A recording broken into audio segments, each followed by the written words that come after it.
Partner deadlifts. The bar starts on the ground and both athletes must lift it up to a fully extended knee-hip position with both their shoulders behind the bar. The bar cannot be dropped and must touch the ground at the same time on both sides. No reps would be TnG reps out of sync and also not reaching full extension in the hip or knee. For the shuttle sprints, the athlete must start behind the line. Both palms must touch behind the line for a good rep. Good rep. The palms have to touch behind the line, so this would be a no rep. Good rep. No rep. Fingers cannot touch. The palms must touch. Good rep. Good rep. Medicine ball passes. The whole team will have one medicine ball that has to be passed from behind one line to behind the line on the opposite side of the required distance. The ball can only travel through passes and athletes can move as they wish when not holding onto the ball. Dropping the ball at any time will result in a 10 burpee penalty for the entire team at the specific spot where the ball has been dropped. No reps will include shuffling feet, receiving the ball at one end without having both feet visibly behind the line, or dropping the ball. So guys, show us some good reps. To muscle up, you have to show full lockout at the bottom and full lockout at the top. Good rep. A no rep would be not locking out at the bottom, no lockout, no rep. No, not locking out at the top, no rep. Both those are no reps. You may also not. Okay, carry on. Cool, good reps. Okay, a no rep would be jumping up into it, not locking out at the bottom. That's a no rep. Okay. In the partner carry, the team starts behind a line and one athlete must carry another athlete the required distance for one repetition. Switches happen behind the designated lines. No reps include putting the athlete down in between the designated lines, which will result in a 10 burpee penalty for the entire team where that specific athlete was put down. Not clearing the line with both feet, either in a turnaround or when switching athletes, will result in a no rep. In the lateral burpees, there's only one athlete working at a time. Please note, the chest must touch the ground and the bar must only be cleared by jumping over it with both feet.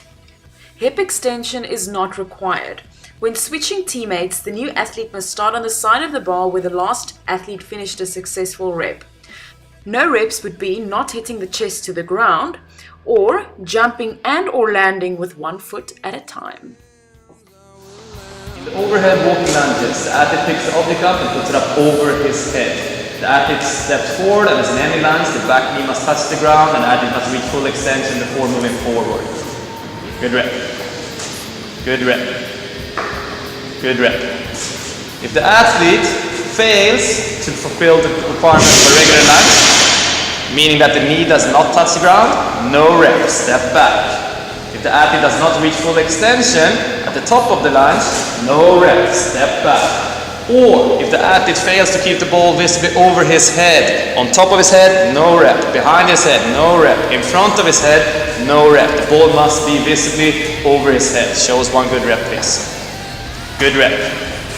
Good rep. Good rep. Shoulders to the bit. Ball start in front check position. Presses allowed. Push presses allowed. Push jerk. Split jerks also allowed. That's all good reps. And bad reps would be not blocking out the knees. No rep. Not blocking out the elbows. No rep. Split jerk would be bringing the bar down before you bring the feet back together. Pressing out in front of the body, no rep. So look at one or two more good reps. Good rep. Good rep.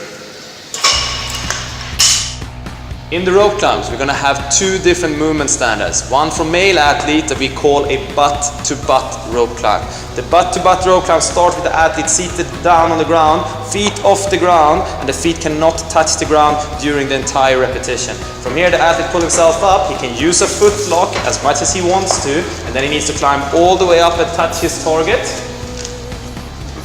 And as he comes down, the first thing to touch the ground must once again be his butt. A butt-to-butt rope climb. A no rep would mean the athlete started climbing the rope and touching the feet to the ground. No rep. Or on the way down, the feet being the first part touching the ground would also result in a no rep. For the female version, we have a standing rope climb. This means that the athlete can reach as high as they can. They are not allowed to jump up to the rope at any point. They can lift their feet from here on, use a footlock as much as they want to, and climb all the way up. Now the athlete must also touch the target on top and then climb down, show control when they're touching the ground. We're not allowed to jump down from the rope climbs. Good stuff. The hang clean. The barbell starts on the ground and the athletes pick it up standing tall. Full extension must be reached before the athlete can lower the bar, no lower than the top of the knees. From here they can perform a power clean, they can perform a squat clean, or anything in between. The only thing the athlete must do is show full control after the clean has been performed in a standing position, full extension.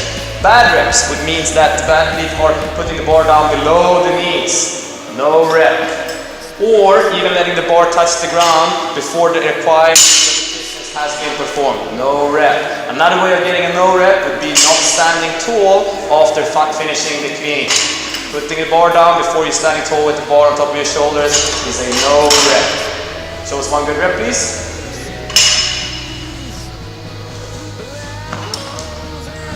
Good rep. In the over-the-bar wall balls, the team will have a designated bar on the rig, where the medicine ball must be passed over with a wall ball movement. The ball cannot touch the rig, and the ball must be received on the other side. No reps will be the athletes not squatting below parallel before tossing the ball touching the rig, or the ball not being received.